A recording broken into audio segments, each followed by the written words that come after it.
Democracy. Now, this is what democracy looks like. Stop the violence. Save the children. Stop the violence. Save the children.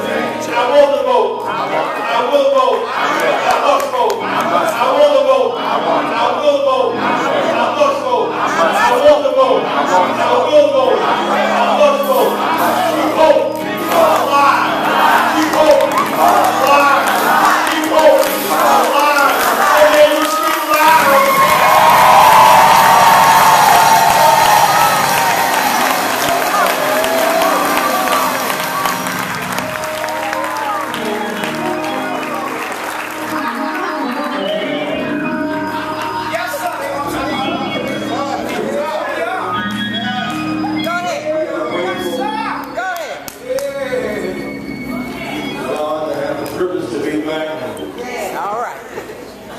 Tampa again with you on this most serious occasion. I want to thank the pastor of this church, my friend and brother of long years standing, for hosting us today. Don't take his graciousness for granted. Amen. Amen. We can have Pastor said, Pastor.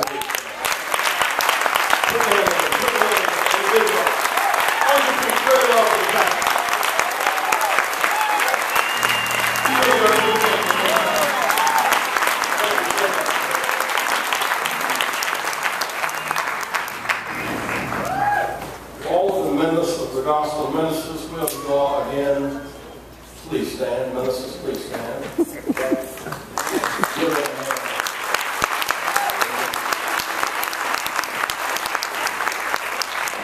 For all of you elected officials, please stand. Amen. Give them a hand. Leaders of labor, please stand. Leaders of labor, please stand. Give them a hand.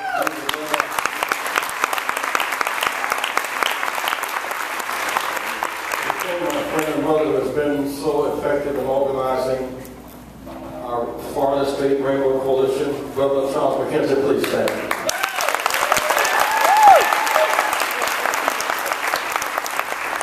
Our Michigan State Coordinator, Reverend David Bullock, please stand.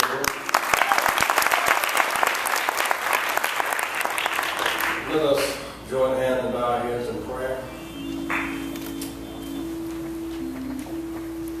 Christ, we pay the right to vote. Bless us today. Yes, God. The martyrs whose blood made it possible. We thank you for their service and their last days of devotion. Let us not forget them. We thank you for those who still yet live fighting for this bright morning of justice and equality. Yes, God. Bless our nation in a very special way. Bless our president. Yes, Father. Let something happen our way to end the foolish wars. Oh, yes. We might steady one or more. Yes.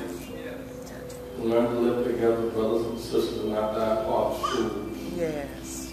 But something said that thou need to be inspire someone to go to higher heights. Hold forth the battle for justice. Amen.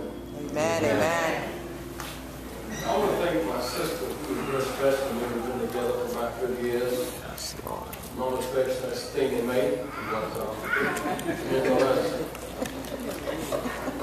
Sister Athenia, join us stand again. Athenia May, give her a hand.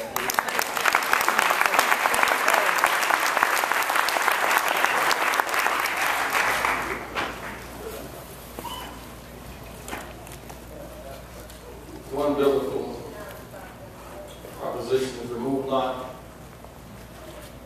the ancient landmarks our mothers and fathers have set. Another says we've got to cross the river Jordan. There's a great sense of celebration that got across. Those who got across know that they did not so across. Not through some engineering feat that they got across, but God intervened and held back the waters. In the middle of the tribulation, a voice said, going to get 12 strong men,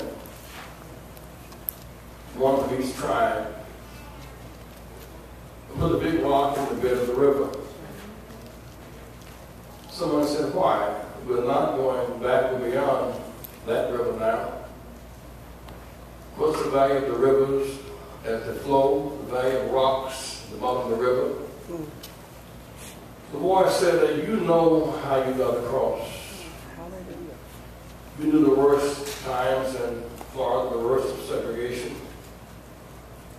You were divided by law and by culture. You know how life was like, going to school using books 3 and 4 years and others had used. You know what life was like when soldiers came back home from the war and didn't have the same rights as lots of POWs. You know what it was like. You watched the relatives of Holocaust victims. You know what life was like. Now you across the river. But in time to come, children will ask you, what are these rocks? They don't know how you got across. They don't know segregation. They don't know living without television. They don't know life behind the barriers. They don't know life without the city council person or state rep to argue their case. They don't know. Tell them that they might know. If you don't tell them, they will not know. And they will honor false gods and make the real God angry. Tell them that they might know. Today we meet to tell them that they might know.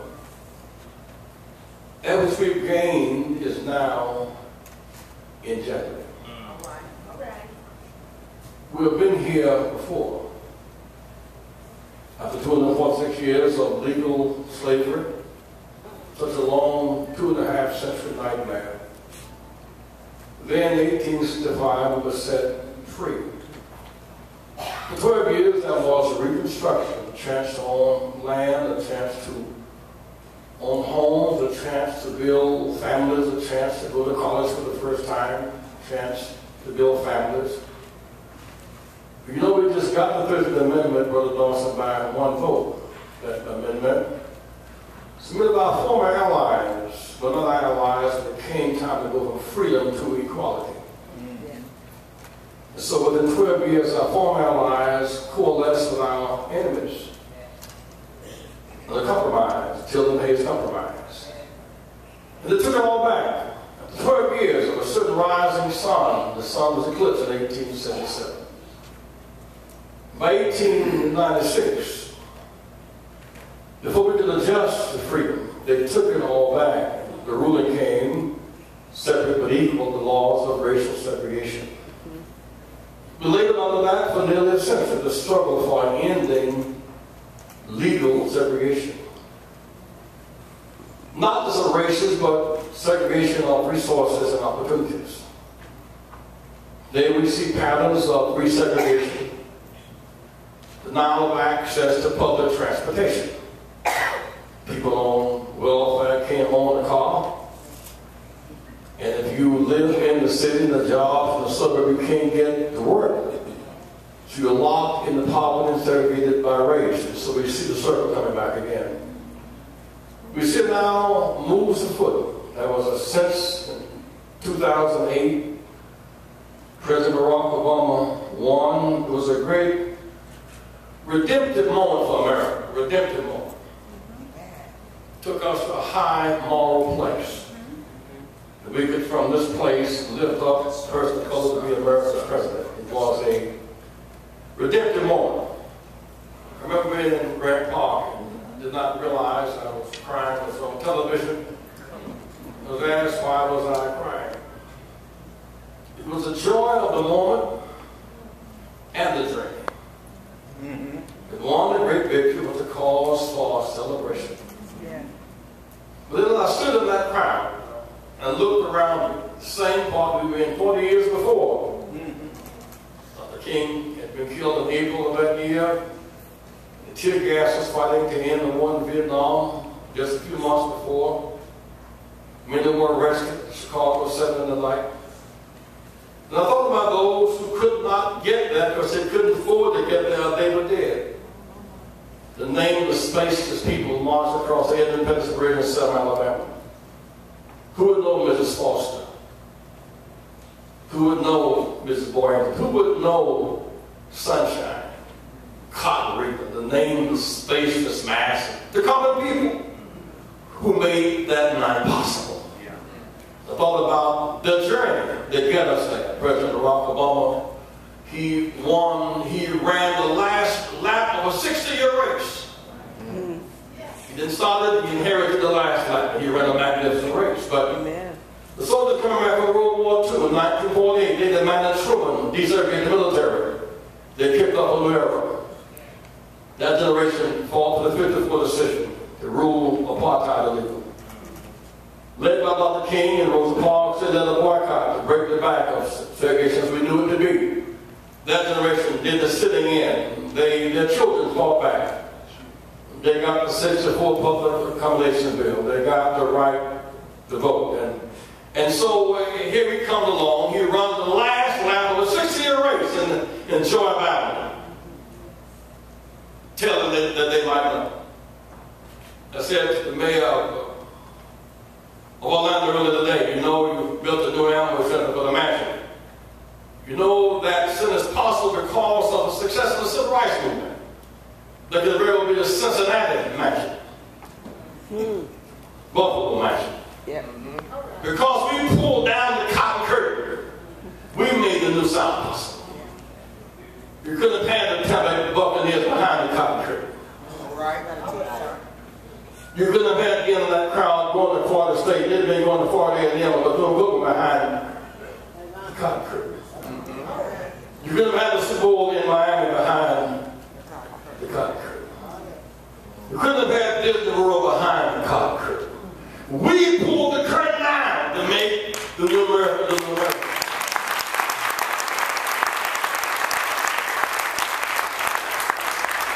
As surely as the day comes, the night also comes. Yes. And the magnificent victory of redemption, and then came a magnificent backlash. Let me face it, should have wins of the backlash. Yeah.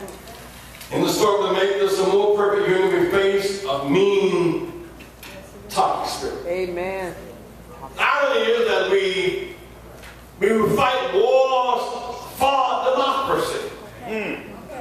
Abroad. War for democracy in Afghanistan. War for democracy in Iraq. We will fight wars for democracy, declare war on democracy at home. We who fight for democracy abroad declare war on democracy at home. So the fight is on for democracy at home. So the fight is on for democracy at home. This is everybody's struggle. Yeah. Don't let this fight get racially isolated. Say blacks are suffering, not exclusively so. Blacks are suffering, not exclusively so. We cry out, not because we're exclusive. We cry out because we are the canary in the mine. Some more birds are down. There's some poison gas in that mine. They say when in their mining and people that gases are seeping through the coal and the coal mines cannot detect the gas. That the canary emerges and cries out as a warning that there's gas in the mine. You say when the canary cries out, it's the sound of the warning. So today we protest, we cry out, warning, save our democracy. Yes. We marched for the right to vote in 1965. Surely blacks died in that struggle, but guess what? Mother Lisa, white Italian-American mother, she died. Brigham James Reed, he died. White minister from Detroit, from Boston. 252 Jews and black, they died. Jimmy Jackson, a young black, he died. See, we died together. We suffered. We crucified crucifixion together, and we earn the right to enjoy the resurrection together. This land is our land, and no force will be able to take back our right to vote. Let's vote.